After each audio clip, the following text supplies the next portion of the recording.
الخلق كلهم مولاي صل وسلم دائما أبدا على اعوذ باللہ من الشیطان الرجیم بسم اللہ الرحمن الرحیم رب اشرح لی صدری ویسر لی امری واحلل عقدۃ من لسانی یفقہوا قولی۔ اللہ تعالیٰ نے قرآن مجید کی ابتدا کے اندر اپنا تعارف کروایا، فرمایا الحمدللہ رب العالمین، صدق اللہ العظیم، یعنی وہ رب ہے دونوں جہانوں کا۔ پورے قرآن مجید کے اندر اللہ تعالیٰ کے کئی صفاتی نام ہیں،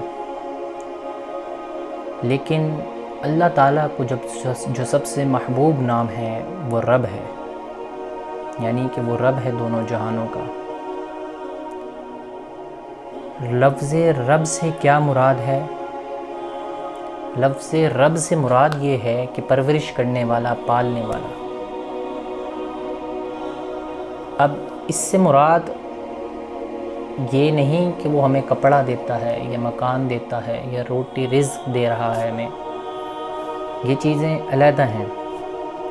جو ایکچول میننگ ہے لفظ رب کا، اس سے مراد یہ ہے کہ اللہ تعالیٰ کسی شے کی ابتدا بھی کرتا ہے اور اس کی انتہا بھی کرتا ہے،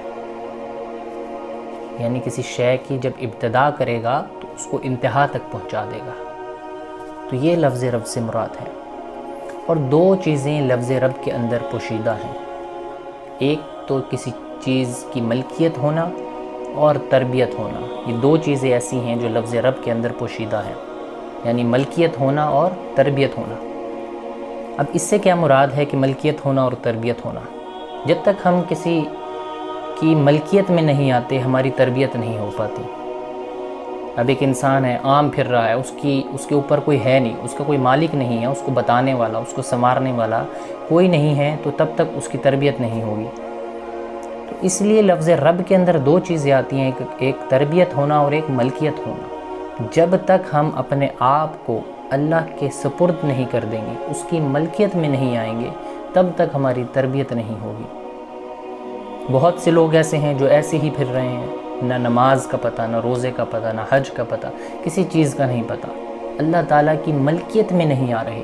جب تک ملکیت میں نہیں آئیں گے تو ہماری تربیت نہیں ہوگی، اور جب ہم اللہ تعالیٰ کی ملکیت میں آ جائیں گے تو ہماری تربیت بہتر ہوگی۔ تو یہ جو لفظ رب کا میننگ ہے، اس سے مراد یعنی اللہ تعالیٰ کسی چیز کی ابتدا کرتا ہے اور اللہ تعالیٰ انتہا بھی کرتا ہے۔ اب یہ جو لفظ رب ہے، اس کو اللہ تعالیٰ نے محدود نہ رکھا اپنے تک، مطلقاً تو اپنے لیے رکھا لفظ رب کو، لیکن مجازاً پھر آگے بندوں میں تقسیم کر دیا۔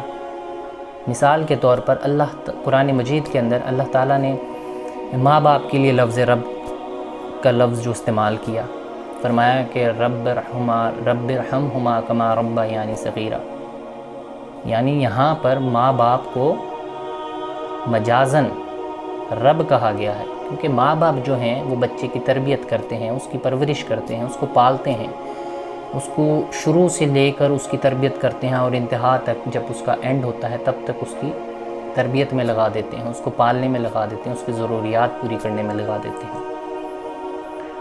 تو اسی طرح ہمارے اساتذہ ہیں، ہمارے شیخ ہیں، ہمارے مرشد ہیں، جو اللہ کے نیک بندے ہیں، جب تک ہم ان کی تربیت میں ملکیت میں نہیں آئیں گے تب تک ہم تربیت نہیں پا سکتے۔ تو ہمیں چاہیے کہ ہم اچھے لوگوں کی صحبت اختیار کریں، ہم اپنے شیخ کی صحبت کو اختیار کریں، ان کی ملکیت میں آ جائیں۔ جب ہم ان کی ملکیت میں آ جائیں گے تو ہماری تربیت اچھی ہو جائے گی۔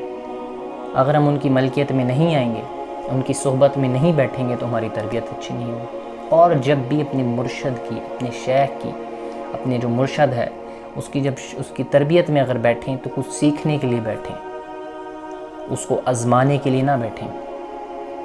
جب ہم اپنا تن من دھن اور جب ہم مکمل طور پر ہم ان کے ساتھ جڑ جائیں گے، ان کے ساتھ ایک تعلق قائم کر لیں گے، تو پھر ہماری تربیت بھی بہتر ہوگی۔ یہ وہ لوگ ہیں جنہیں دنیا فالو کرتی ہے، اللہ کے جو نیک بندے ہیں انہیں دنیا فالو کرتی ہے، ہم لوگوں نے اپنا فالوور کسی اور کو بنا لیا، ہم کسی اور کو فالو کرتے ہیں، ہم سوشل میڈیا کو فالو کرتے ہیں، ہم بڑے بڑے جو ایکٹرز ہیں، ہم بڑے بڑے جو لوگ ہیں ہم ان کو فالو کرتے ہیں، ہم اللہ کے نیک بندوں کو فالو نہیں کرتے، ان کی زندگی کو نہیں اپناتے۔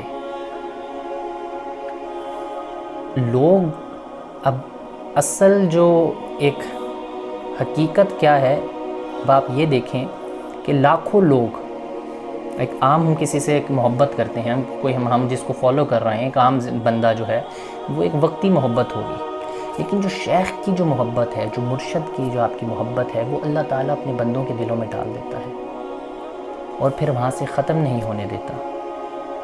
اب آپ دیکھیں کہ ایک حجرے میں موجود ہونا، اپنے کمرے میں بند ہونا ایک مرشد کا، ایک شیخ کا، اور پھر لاکھوں لوگوں کا ان کو فالو کرنا۔ ہم دوسرے لوگوں کے پیچھے بھاگتے ہیں، لوگ ان کے پیچھے بھاگتے ہیں۔ تو ہمیں چاہیے کہ ہم اللہ کے نیک بندوں کو فالو کریں، ان کے ساتھ ایک تعلق قائم کریں، ان کے ساتھ ان کے تذکرے کریں، ان کی لائف کو دیکھیں، انہوں نے کیسے اپنے لائف کو مطلب دنیا کے معاملات میں سے نکال کر اس کو کمپلیٹ کیا۔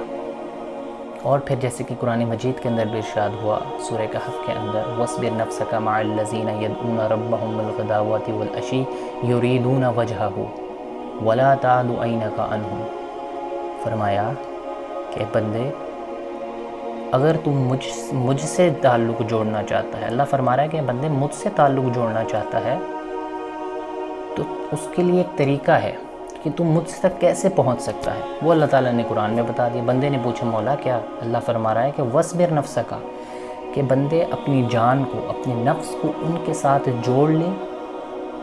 مولا کس کے ساتھ؟ یہاں پر سوال پیدا ہوتا ہے، بندہ سمجھتا ہے اللہ کہہ رہا ہے کہ میرے ساتھ، نہیں، اللہ فرما رہا ہے کہ وَاصْبِرْ نَفْسَكَ مَعَ الَّذِينَ يَدْعُونَ رَبَّهُم، یعنی جو اللہ تعالیٰ کو صبح شام پکارتے ہیں ان کے ساتھ اپنے آپ کو جوڑ لیں، ان کے ساتھ اپنا ایک تعلق قائم کر لیں، ان کے تذکرے کر، ان کی صحبت میں بیٹھ، ان کے مزارات پہ حاضری دے، تب جا کر تو مجھ تک پہنچ سکتا ہے۔ تو یہ اللہ کے نیک بندوں کی شان ہے۔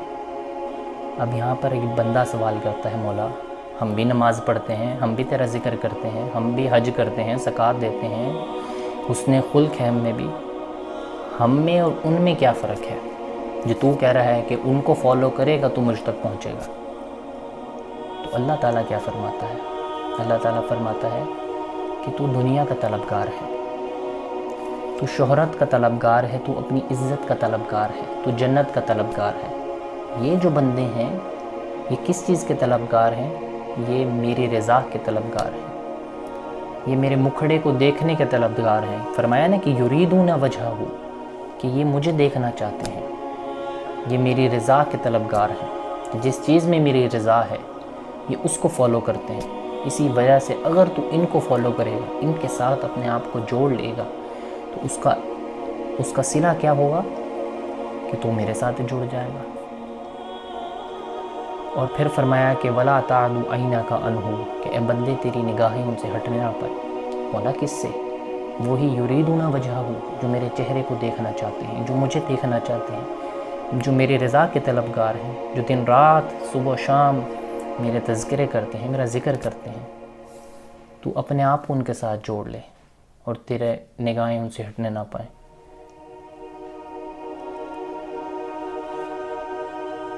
تو یہ اللہ تعالیٰ کے بندوں کی شان ہے کہ اللہ تعالیٰ فرماتا ہے کہ اے بندے اگر تو مجھ تک پہنچنا چاہتا ہے، اگر تو میری رضا کا طالب ہے، میرے رضا کا طلبگار ہے، تو تجھے چاہیے کہ تو ان بندوں کے ساتھ جڑ جا۔ تو اللہ تعالیٰ سے دعا ہے کہ اللہ تعالیٰ ہمیں اپنے نیک بندوں کی صحبت اختیار کرنے کی توفیق عطا فرمائے، اپنے شیخ کی، مرشد کی، اپنے اساتذہ کی عزت و احترام کرنے کی توفیق عطا فرمائے۔ وما علینا الا البلاغ المبین۔